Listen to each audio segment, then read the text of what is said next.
Chances of war with India are real, warns Pakistan's Defence Minister Khwaja Asif. उन्होंने नाल दी नाल ये कहा कि I do not want escalation, but the risks are real and I am not denying that.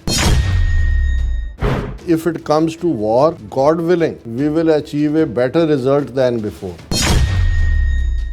उन्होंने कहा भी जे आ ही गया जंग ते फिर इंशाअल्लाह असी पहला नालों ज़्यादा गोल ठोकांगे.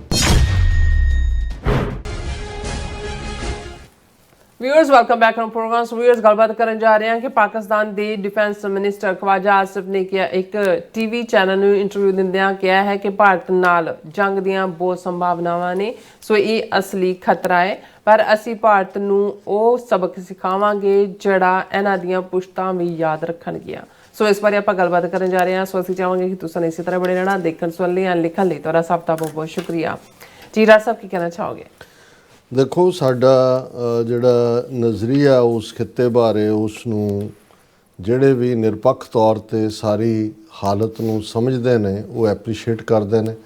ਉਹਨਾਂ 'ਚ ਵੱਡੀ ਗਿਣਤੀ 'ਚ ਸਾਡੇ ਪਾਕਿਸਤਾਨੀ ਭੈਣ ਭਰਾ ਜਿਹੜੇ ਵਿਦਿਨ ਪਾਕਿਸਤਾਨ ਵੀ ਨੇ ਔਰ ਜਿਹੜੇ ਬਾਹਰਲੇ ਮੁਲਕਾਂ 'ਚ ਰਹਿੰਦੇ ਨੇ ਉਹਨਾਂ ਦੀ ਵੀ ਸਾਨੂੰ ਬਹੁਤ ਸਾਰੀ ਐਪਰੀਸ਼ੀਏਸ਼ਨ ਮਿਲਦੀ ਹੈ. ਉਹਨਾਂ ਦੇ ਕਾਮੈਂਟਸ, ਉਹਨਾਂ ਦੀਆਂ ਲਿਖਤਾਂ ਜਿਹੜੀਆਂ ਸਾਡੇ ਲਈ ਇੱਕ ਰਾਹ ਦਸੇਰਾ ਵੀ ਹੁੰਦੀਆਂ ਨੇ, ਕਿਉਂਕਿ ਅਸੀਂ ਇੱਕ ਤਾਲਿਬੇ ਇਲਮ ਵਾਂਗ ਸਾਰੀ ਸਥਿਤੀ ਦੇ ਉੱਤੇ ਜਦੋਂ ਗੱਲ ਕਰਦੇ ਤੇ ਵਿਦ ਓਪਨ ਮਾਈਂਡ ਕਿ ਕੋਈ ਵੀ ਜਾਣਕਾਰੀ ਜਿੰਨੀ ਜਾਣਕਾਰੀ ਸਾਡੇ ਕੋਲ ਹੁੰਦੀ ਹੈ ਔਰ ਸਾਡੀ ਕੋਸ਼ਿਸ਼ ਹੁੰਦੀ ਹੈ ਕਿ ਇਸ ਸੱਚੋ ਸੱਚ ਦੇ ਪਲੇਟਫਾਰਮ ਤੋਂ ਅਸੀਂ ਜਿਹੜਾ ਉਹੀ ਬਿਆਨੀਏ ਜਿਹੜਾ ਤੱਥ ਹੈ ਜਿਸ ਦੇ ਵਿੱਚ ਹਕੀਕਤ ਹੈ.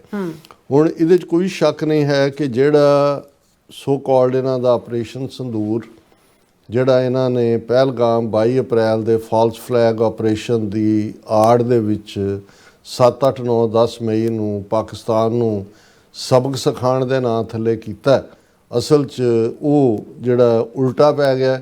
ਗੱਲ ਬਲਾ ਤੇ ਕਿਸੇ ਹੋਰ ਦੇ ਗਲ 'ਚ ਪਾਉਣ ਲਈ ਜਿਹੜੀ ਇਹ ਸੱਦੀ ਸੀ, ਪਰ ਇਹ ਤਾਂ ਇਹ ਕਹਿੰਦੇ ਨੇ ਵੀ ਦਿਨੇ ਦਿਹਾੜੇ ਬਲਾ ਨੂੰ ਘਰੇ ਹੀ ਸੱਦ ਲਿਆ.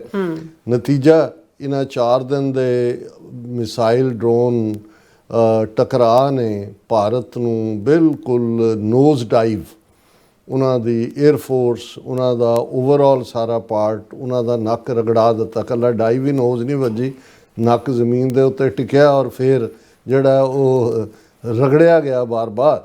ਔਰ ਪਾਕਿਸਤਾਨ ਦਾ ਰੁਤਬਾ ਜਿਵੇਂ ਅਸੀਂ ਜ਼ਿਕਰ ਕੀਤਾ ਹੈ ਵੀ ਜੇ ਸਾਊਦੀ ਅਰੇਬੀਆ ਨਾਲ ਪੈਕਟ ਹੁੰਦਾ ਹੈ ਜਾਂ ਅਮਰੀਕਾ 'ਚ ਕੁਛ ਹਫ਼ਤੇ ਬਾਅਦ ਪ੍ਰੈਜ਼ੀਡੈਂਟ ਟਰੰਪ ਜਿਹੜੇ ਨੇ ਉਹ ਫੀਲਡ ਮਾਰਸ਼ਲ ਆਸਮ ਮਨੀਰ ਨੂੰ ਇਨਵਾਈਟ ਕਰਦੇ ਨੇ ਔਰ ਬਾਅਦ ਦੇ ਵਿੱਚ ਜਿਹੜੇ ਸ਼ਾਬਾਜ਼ ਸ਼ਰੀਫ ਔਰ ਦੂਸਰੇ UN ਜਨਰਲ ਅਸੈਂਬਲੀ ਦੀ ਮੀਟਿੰਗ ਦੇ ਦੌਰਾਨ ਔਰ ਹੁਣ ਅਸੀਂ ਉਹਨਾਂ ਦੇ F-16 ਪਾਕਿਸਤਾਨ ਦੇ ਜਹਾਜ਼ਾਂ ਦੇ ਲਈ ਜਿਹੜੀਆਂ ਮਿਜ਼ਾਈਲ ਸੈਂਕਸ਼ਨਸ ਕੀਤੀਆਂ ਨੇ, ਇਹ ਸਾਰਾ ਉਸ ਦਾ ਨਤੀਜਾ. ਇਹਦੇ 'ਚ ਕੋਈ ਸ਼ੱਕ ਨਹੀਂ ਹੈ ਕਿ ਇਹਨਾਂ ਮਹੀਨਿਆਂ ਦੇ ਵਿੱਚ 10 ਮਈ ਤੋਂ ਬਾਅਦ ਜੇ ਅਸੀਂ 3-4 ਮਹੀਨੇ ਦੇਖੀਏ, 3 ਮਹੀਨੇ ਬਹੁਤ ਕੁਛ ਬਦਲਿਆ.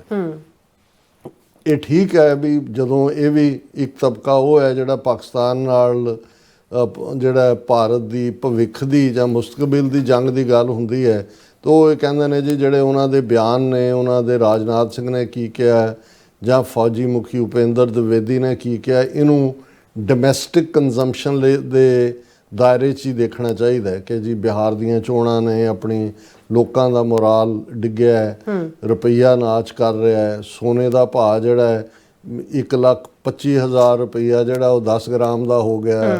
ਹੁਣ ਉਹ ਕਹਿੰਦੇ ਇਹ ਵੀ ਸੰਭਾਵਨਾਵਾਂ ਨੇ ਕਿ ਬਿਲਕੁਲ ਧੜਾਮ ਕਰਕੇ ਉਹਦਾ ਪ੍ਰਾਈਸ ਡਿੱਗੇਗਾ. ਬਹੁਤ ਸਾਰਿਆਂ ਨੇ ਮੈਨੂੰ ਬਾਅਦ 'ਚ ਪੁੱਛਣਾ ਜੀ ਕਦੋਂ ਡਿੱਗੇਗਾ.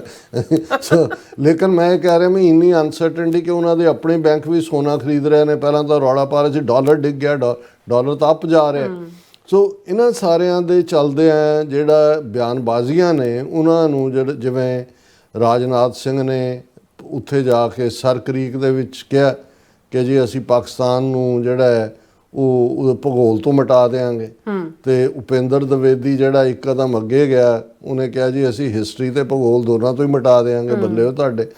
ਔਰ ਉਸ ਸਭ ਦੇ ਜਵਾਬ ਦੇ ਵਿੱਚ ਜਿਹੜਾ ਜ਼ਾਹਰ ਹੈ ਵੀ ਪਾਕਿਸਤਾਨ ਦਾ ਇੱਕ ਸੰਜੀਦਾ ਤਬਕਾ ਇਹ ਵੀ ਮਹਿਸੂਸ ਕਰਦਾ ਹੈ ਕਿ ਇਹ ਹੋ ਵੀ ਸਕਦਾ ਕਿ ਵੀ ਇਹ ਨਹੀਂ ਹੈ ਕਿ ਵੀ ਜੰਗ ਦੀ ਸੰਭਾਵਨਾ ਪੋਸੀਬਿਲਿਟੀ ਹੈ. ਹੁਣ ਪਾਕਿਸਤਾਨ ਦੇ ਡਿਫੈਂਸ ਮਿਨਿਸਟਰ ਖਵਾਜਾ ਆਸਿਫ ਨੇ ਹਾਲਾਂ ਉਹਨਾਂ ਨੂੰ ਜਿਹੜਾ ਉਹ ਪਿਛਲੇ ਦਿਨਾਂ 'ਚ ਉਹਨਾਂ ਨੇ ਪਤਾ ਨਹੀਂ ਕਿਉਂ ਗਲਤੀ ਕਰ ਲਈ। ਮਹਿੰਦੀ ਹਸਨ ਇੱਕ ਇੰਡੀਪੈਂਡੈਂਟ ਜਰਨਲਿਸਟ ਹੈ ਜਿਹੜਾ ਬਹੁਤਿਆਂ ਦੇ ਬਖੀਏ ਦੇੜ ਦਿੰਦਾ ਹੈ, ਉਹਦੇ ਸਾਹਮਣੇ ਬੈਠ ਕੇ ਇੰਟਰਵਿਊ ਦੇਣ ਲਈ, ਤਾਂ ਉਹਦੇ 'ਚ ਤਾਂ ਵਿਚਾਰੇ ਚੱਲ ਨਹੀਂ ਸਕੇ।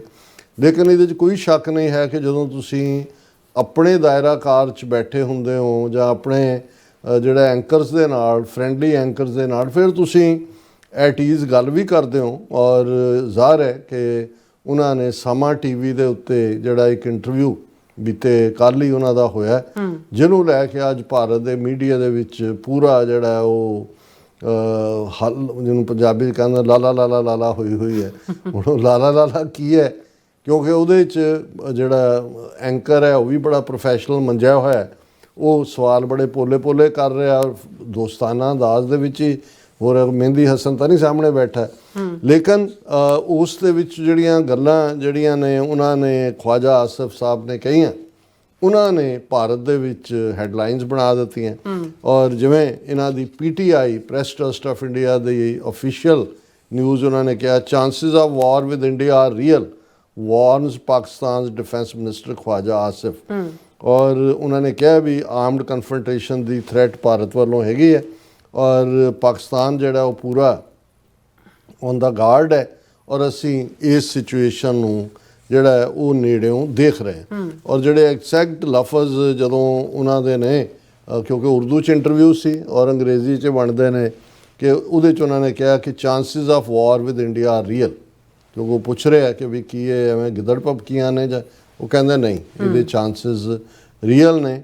ਉਹਨਾਂ ਨੇ ਨਾਲ ਦੀ ਨਾਲ ਇਹ ਕਿਹਾ ਕਿ I do not want escalation but the risks are real and I am not denying that, ਕਿ ਵੀ ਮੈਂ ਕੁਛ ਐਸਾ ਵੀ ਨਹੀਂ ਕਹਿਣਾ ਚਾਹੁੰਦਾ ਕਿ ਵੀ ਉਹ ਬਲਦੀ ਦੇ ਉੱਤੇ ਤੇਲ ਦਾ ਕੰਮ ਹੋਏ, ਪਰ ਜਿਹੜਾ ਮੈਂ ਇਹਨੂੰ ਡਿਨਾਈ ਨਹੀਂ। If it comes to war, God willing, we will achieve a better result than before. ਉਹਨਾਂ ਨੇ ਕਿਹਾ ਵੀ ਜੇ ਆ ਹੀ ਗਿਆ ਜੰਗ ਤੇ ਫਿਰ ਇਨਸ਼ਾ ਅੱਲਾ ਅਸੀਂ ਪਹਿਲਾਂ ਨਾਲੋਂ ਜ਼ਿਆਦਾ ਗੋਲ ਠੋਕਾਂਗੇ। ਹੁਣ ਜ਼ਾਹਰ ਹੈ 6-0 ਦੀ ਗੱਲ ਵੀ ਹੋ ਚੁੱਕੀ ਹੈ। ਹੁਣ ਉਸ ਸਾਰੇ ਦੇ ਉੱਤੇ ਚੱਲਦੇ ਆ, ਉਹਨਾਂ ਨੇ ਕਿਹਾ, ਇੱਕ ਦੋ ਉਹਨਾਂ ਦੇ ਹੋਰ ਸਟੇਟਮੈਂਟ ਵੀ ਨੇ ਜਿਨ੍ਹਾਂ ਨੂੰ ਉਹਨਾਂ ਨੇ ਡਿਫਰੈਂਟਲੀ ਕਈਆਂ ਨੇ ਹੈਡਲਾਈਨ ਬਣਾਇਆ, ਜਿਹਦੇ 'ਚ ਉਹਨਾਂ ਨੇ ਕਿਹਾ ਵੀ ਇੰਡੀਆ ਤਾਂ ਕਦੇ ਮੁਲਕ ਰਿਹਾ ਹੀ ਨਹੀਂ, ਇੱਕ ਔਰੰਗਜ਼ੇਬ ਦੇ ਵੇਲੇ ਹੀ ਮੈਕਸਿਮਮ ਟੈਰੀਟਰੀ ਰਹੀ ਹੈ। ਹਾਲਾਂ ਉਹ ਗੱਲ ਗਲਤ ਨਹੀਂ ਹੈ, ਹਾਲਾਂ ਇਹ ਵੀ ਹੈ ਜਿਹੜਾ ਅੱਜ ਹੈ ਇੰਡੀਆ, ਇਹ ਔਰੰਗਜ਼ੇਬ ਵੇਲੇ ਵੀ ਨਹੀਂ ਸੀ। ਤਮਿਲਨਾਡੂ ਕਿਹੜਾ ਔਰੰਗਜ਼ੇਬ ਦੇ ਰਾਜ ਦਾ ਹਿੱਸਾ ਸੀ? ਇਹ ਤਾਂ ਬ੍ਰਿਟਿਸ਼ ਕਲੋਨੀਅਲਸ ਨੇ ਜੋ 200 ਸਾਲ 'ਚ ਉਹ ਸਾਰੀਆਂ ਟੈਰੀਟਰੀਜ਼ ਫਤਹ ਕੀਤੀਆਂ। ਹੁਣ ਜਿਹਨੂੰ ਬੁੱਧ ਈਰਾ ਨੂੰ ਬੜਾ ਮਹਾਨ ਕਿਹਾ ਜਾਂਦਾ, ਇਹ ਤਾਂ ਮਹਾਤਮਾ ਬੁੱਧ ਪੈਦਾ ਹੋਇਆ। 565 ਜਿਹੜੀਆਂ ਨੇ ਸੋਵਰਨ ਰਿਆਸਤਾਂ ਸੀ, ਸੋ ਗੱਲ ਗਲਤ ਨਹੀਂ ਹੈ ਉਹਨਾਂ ਦੀ, ਪਰ ਇਸ ਦੇ ਉੱਤੇ ਬੜੀਆਂ ਚੀਕਾਂ ਮਾਰੀਆਂ ਇਹਨਾਂ ਨੇ, ਇੰਡੀਆ ਨੇ। ਲਓ ਜੀ, ਉਹਨਾਂ ਨੇ ਕਿਹਾ ਜੀ ਉਦੋਂ ਹੀ ਨੇਸ਼ਨ ਰਿਹਾ। ਉਹ ਬਿਲਕੁਲ ਠੀਕ ਗੱਲ ਹੈ ਕਿ ਵੀ, ਔਰ ਉਹਨਾਂ ਨੇ ਕਿਹਾ ਵੀ ਪਾਕਿਸਤਾਨ ਜਿਹੜਾ ਉਹ ਇਸਲਾਮ ਦੇ ਨਜ਼ਰੀਏ ਦੇ ਉੱਤੇ ਬਣਿਆ, ਇਹਦੇ 'ਚ ਕਿਹੜੀ ਗਲਤ ਗੱਲ ਹੈ? ਜੇ ਇਹ ਆਪਣੇ ਆਪ ਦੇ ਵਿੱਚ ਇੱਕ ਹਕੀਕਤ ਹੈ, ਜਿਹੜੀ 2 ਨੇਸ਼ਨ ਥਿਓਰੀ, ਇਹ ਕਿਹੜੀ ਕਾਇਦੇ ਆਜ਼ਮ ਨੇ ਦਿੱਤੀ ਸੀ? ਸਭ ਤੋਂ ਪਹਿਲਾਂ ਤੁਹਾਡਾ ਜਿਹੜਾ ਹੈ ਉਹ ਸਾਵਰਕਰ ਜਿਹੜਾ ਹੈ ਉਹ ਗੱਲ ਕਰ ਰਿਹਾ, ਫਿਰ ਇਸੇ ਦੇ ਉੱਤੇ RSS ਖੜ੍ਹਾ। ਔਰ ਸਾਵਰਕਰ ਤਾਂ ਬਿਲਕੁਲ ਕਲੀਅਰਲੀ ਜਦੋਂ ਇਹ ਕਹਿੰਦਾ ਕਿ ਵੀ ਇਹਨਾਂ ਦਾ ਮਲੀਆਮੇਟ ਕਰੋ, ਜਿਵੇਂ ਹਿਟਲਰ ਕਰ ਰਿਹਾ, ਇਹੀ ਗੱਲ ਹੈਡਗਵੇਅਰ ਔਰ ਗੋਲਵਲਕਰ ਕਰ ਰਿਹਾ। ਔਰ ਇਹ ਸਾਰੇ ਦੇ ਚੱਲਦੇ ਆ, ਇੱਕ ਪਾਸੇ ਇਹ ਮਾਹੌਲ ਚੱਲ ਰਿਹਾ, ਔਰ ਮੋਦੀ ਜਿਹੜਾ ਕਿ ਅਜੇ ਵੀ ਆਪਣੇ ਸਾਰੇ ਅੱਡ-ਅੱਡ ਫਾਰਮੈਟਸ ਨੂੰ, ਕਿ ਜਿਵੇਂ ਆਪਰੇਸ਼ਨ ਸੰਦੂਰ ਅਸੀਂ ਫਤਹ ਕੀਤਾ, ਉਹਨੇ ਕਾਂਗਰਸ ਨੂੰ ਤਾਨਾ ਮਾਰਿਆ, Congress must tell why did it attack Pakistan after 26/11। ਔਰ ਉਹਨਾਂ ਨੇ ਪੀ ਚਿਦੰਬਰਮ ਦੀ ਗੱਲ ਕਹਿ ਕੇ ਕਿ ਜੀ ਉਹਨਾਂ ਨੇ, ਇੰਡੀਆ ਨੇ ਰਿਫਰੇਨ ਕੀਤਾ ਪਾਕਿਸਤਾਨ 'ਚ ਕਿਉਂਕਿ ਬਾਹਰਲਾ ਪ੍ਰੈਸ਼ਰ ਸੀ। ਉਹਨੇ ਕਿਹਾ ਜੀ ਅਸੀਂ ਦੇਖੋ ਆਪਰੇਸ਼ਨ ਸੰਦੂਰ ਕਰਤਾ, ਕਾਂਗਰਸ ਨੇ ਕਿਉਂ ਨਹੀਂ ਸੀ ਕੀਤਾ?